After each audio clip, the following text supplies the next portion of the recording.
Greetings to all our listeners. This is Jashn-e-Azadi Podcast brought to you by the Publications Division of the Ministry of Information and Broadcasting. Welcome to episode number 15. I am Anisha and with me is my co-host Anuja. You remember, Anisha, one of the recent editions of the Employment News talked in length about Indian temples. Oh, by the way, for those who are not aware, Employment News is a popular weekly newspaper for job seekers and aspirants, and it also carries topical and informative articles.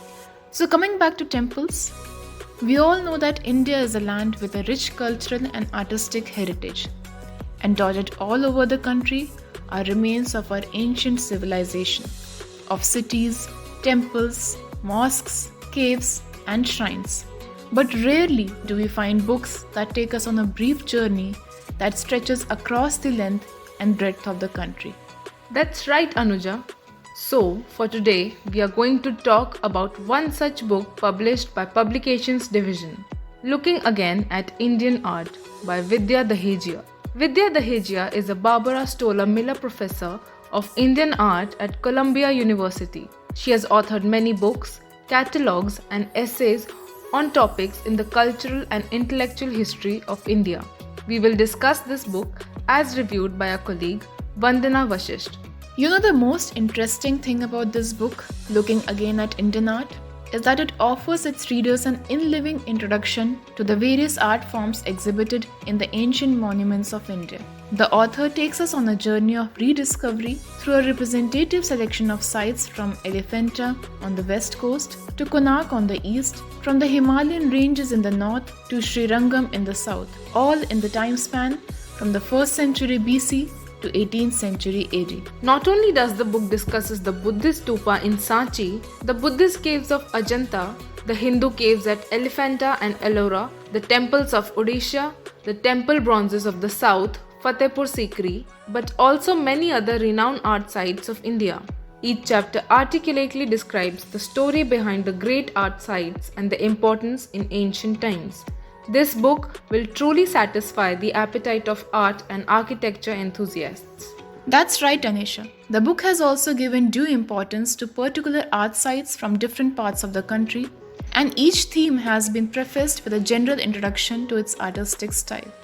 To make it more appealing and fascinating for its readers, this book is richly illustrated, well-researched, and written in a vivid and lucid style which speaks of the author's deep grasp of her subject. Yes, Vandana in her review mentions that the chapter on the Hindu caves at Ajanta and Ellora is one of the most intriguing ones in the book. I agree.